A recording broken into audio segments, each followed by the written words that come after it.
Hello and welcome to the show. This week on Tune of Thursday we start with a Ferrari GTO from F1 Kieran.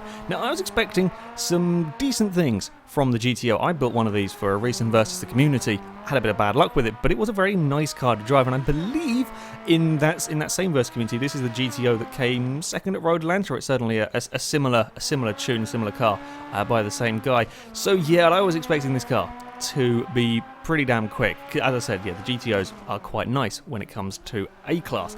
This particular one is also fairly impressive with the statistics on it. 533 horsepower from this car, which is about average, really. For the A-Class, it's very strange saying 533 horsepower is kind of average, but that's the sort of figures we're looking at getting from a lot of the cars that have been entered into this. So yeah, it's got decent amount of power, 432 torque, not the most torquey of engines, but again, that's still fairly decent. But it doesn't weigh very much. I was surprised just how lightweight this Italian supercar is. 2,200 pounds makes it the second lightest car we've had. The only thing lighter than it was a Datsun, and well, we know they weigh absolutely nothing. So yeah, the GTO was it's a very, very light car. So power to weight ratio is absolutely fantastic on it. Not quite as good as the Datsun, but still pretty damn impressive. And of course, the whole chassis, this was designed to be a race car, so you know the chassis is going to be better at dealing with the power. Having said all of that, there are some oddities with this car. In fact, it's a very hard one to talk about, sort of the handling of it, because it is very, very weird and kind of hard to describe. First of all, the brakes are not fantastic. Despite this car being incredibly light, it doesn't get stopped that well. I mean, they're perfectly serviceable. However, it doesn't get stopped.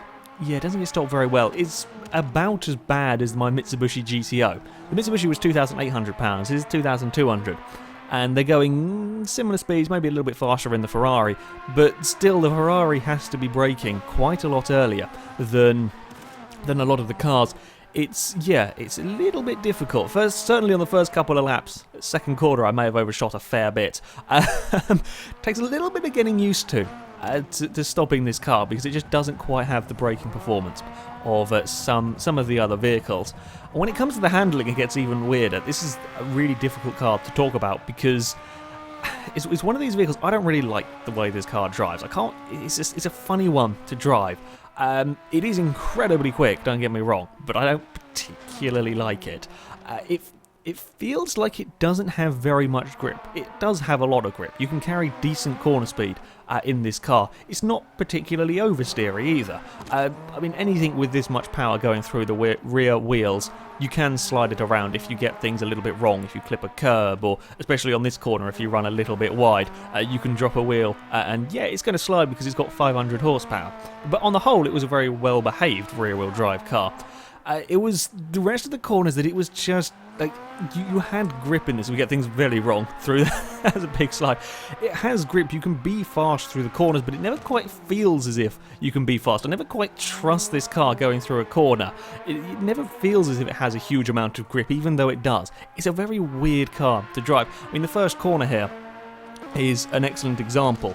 I mean, through here, these are kind of quite slow corners that we finish the lap around, but certainly around turn one, this car will take it easily flat out. It'll take it flat out, I think every single time it was flat out around it. But I still had to think for a moment, do I trust this car to be flat out? Because it never felt as if it was going to be alright, taking the first corner flat out. It's a very strange thing to drive. Took a little bit of time getting used to, but yeah, as you can see, even with me being a slightly wonky line through there, it has no problems being flat out through turn one. Yeah, the GTO, very quick, kind of difficult under braking, not quite as good as I would perhaps like, and yeah, a car that was a little bit bizarre, really, through the corners. Up next, we've got a Toyota MR2 from Static Sheep that I get incredibly sideways. Yeah, that corner is going to cause some problems with the rear-wheel drive car. It's a really quite horrible corner, in all honesty. And again, through that next one as well, I'm sliding a few of the cars. I think it's just to do with the way the track sort of falls away at the outside of that corner. You just end up getting the cars a little bit sideways, and yeah, I was sliding the MR2 around a little bit. Now this car has slightly less horsepower than the Ferrari, 495. Still, it's not too bad. I'm thinking this has still got the standard engine as well. It's a 2.4 litre, so I'm assuming it's just the normal car's engine bored out a little bit. So that's not bad horsepower from the the little engine that comes in the MR2. Torque figure is pretty damn similar to the Ferrari, to be honest. 418 foot-pounds of torque, and the weight, it's again another fairly light car, 2,300 pounds. Another one I'm assuming has got the full-on weight reduction and race tyres and so on. You've got plenty of room for upgrades on the MR2. So yeah, I would be assuming that it has all of them. Under braking, the Toyota is also quite nice. It's easier to get stopped. You can brake later than you can, much later than you can with the Ferrari. It's not quite as quick in a straight line. I mean, all of these cars here are damn fast. When it comes to the straights, I think the Ferrari was doing about 160 up towards turn 2. The MR2 maybe just over 150 as I get another big slide out of the car. But yeah, I mean, all of these vehicles are pretty damn quick in a straight line, so it's a little bit slower, but it does seem to have slightly nicer brakes as get things very wrong. Incredibly wrong with the MR2 through there. So yeah, under braking, it was quite a nice car. The handling was, shall we say, oversteering, I think, is the nicest way to put it with this car. It was not really my sort of car. In the handling department, it was quite oversteery when pushed really hard.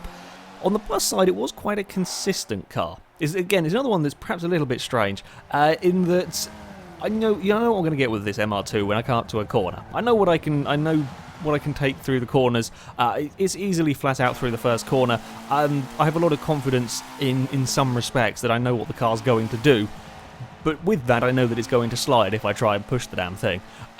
Yeah, got to be a little bit careful. It's a little bit more oversteery than I was perhaps expecting from it. You had to be a little bit careful. I mean, the curbs on the inside of these corners are horrifying. There's these huge sort of sausage curbs that if you whack will mess about with pretty much all of the cars. I'm doing my very best to avoid them with these because you just can't get away with it. Yeah, I sort of ride the curb there a little bit, and car gets a little bit unhappy. Yeah, you got to avoid them with pretty much everything, including this particular MR2. I think I was sideways almost all the time out of that corner, trying to get the most out of this vehicle. Yeah, it was a consistent car, but it was just a tiny little bit oversteer. Got to be a little bit careful with this one to get sort of the ultimate pace out of the car. Final note, I do love the paint job. It's a fantastic paint that they've got on this car. It's sort of the Harvey Two-Face of Toyota MR2s. Yeah, they're very, very clever for coming up with the paint scheme on this one. Yeah, it's a consistent car, kind of a reliable car in many respects. I just spent quite a bit of time sideways with it when I wasn't sort of completely and utterly careful with everything. And we move on to our final vehicle from Clever's 97. It is the Dodge Viper ACR, and it's actually quite an interesting car when it comes to this competition. I'll start off though with, yes, you may notice it doesn't have a rear wing. Now the car does come with a rear wing. Unfortunately, I may have brushed the wall very slightly on the opening lap. Now I didn't even notice that I'd brushed the wall. That was how little of a touch it was. I drive from cockpit view, so I didn't even notice that I'd touched the wall, and you won't see any scratches on the rear bumper, I don't think, or down the sides of the car. It just pinged the wing off. It was the tiniest, I don't know what they've put, I think they've used blue tack to secure the wing on this car. It just came off. In fact, no, they'd used blue tack, it would have stayed on probably better than whatever they used here. Yeah, I don't know why. The wing fell off, but I'm driving this on cosmetic damage. The fact that the wings popped off has made absolutely no difference to the performance, to the handling of this vehicle. So yeah, it does look it looks really weird seeing an ACR without the wing, but there we go. Yeah, the reason the car's a little bit more interesting is the Viper starts off as a mid-A class car, which means you don't get very many room for upgrades. I mean, like the MR2, the Datsun we had last week, and the Cyclone, they all start much lower PIs. You can stick loads of upgrades on. Even the Ferrari, I think, is a B-class car, so you get a lot more room for upgrades on them. Okay, yes, the Viper is a faster car standard, and it's a car that I very much like. A lovely car to drive, but you don't get very many room for upgrades. Now, I'm assuming the Viper has racing tyres. It certainly has a hell of a lot of grip, so I'm going to make the assumption that this car has had racing tyres fitted, but that's about all you're going to get on the Viper. It has 614 horsepower, this one, so I think there's been one engine part put on it to make up the power, but that still makes it the most powerful car we've had. 573 torques, again, most torquiest engine that we've had on the car. However, it is a bit heavy, 3,000 pounds. That puts it up there with the similar weight to the Cyclone.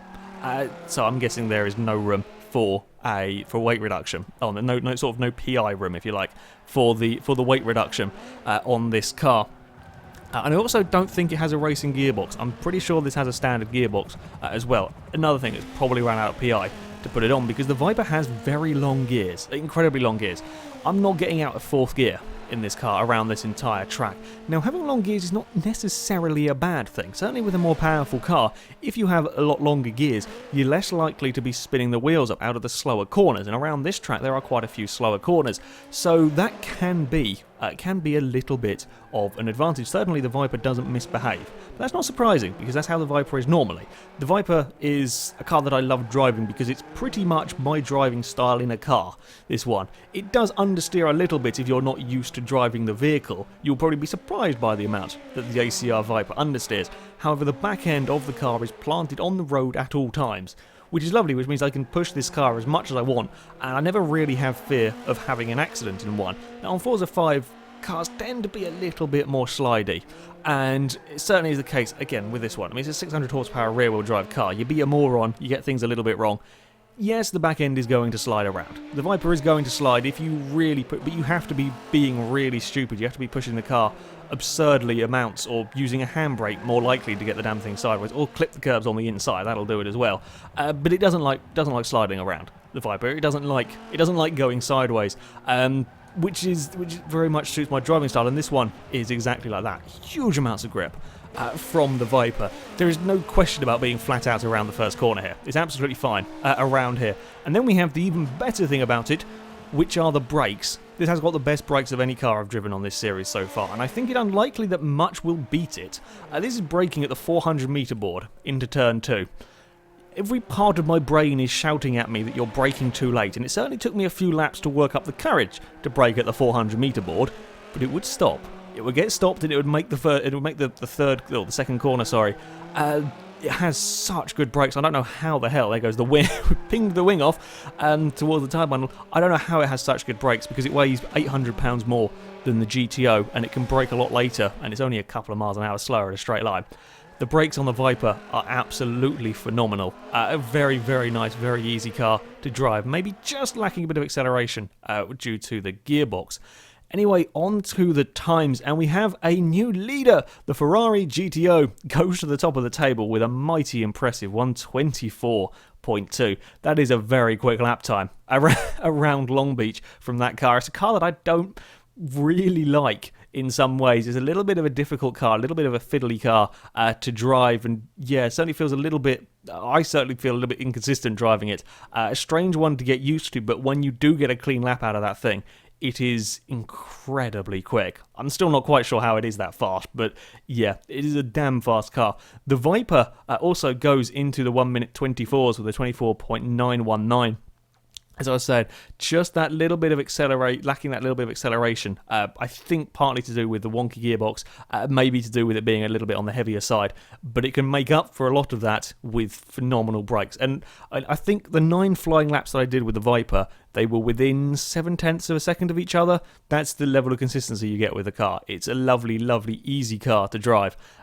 Yeah, I really do like that Viper. Lovely car to get around the track. I'll go a little bit further down to find the Toyota MR2, a 126.1. Not far off my Mitsubishi though. Yeah, it's a little bit slidey, a little bit too oversteery perhaps for my liking when you really, really push the MR2. Still not a bad car to drive though. Yeah, it's in some ways a little bit unspectacular around there.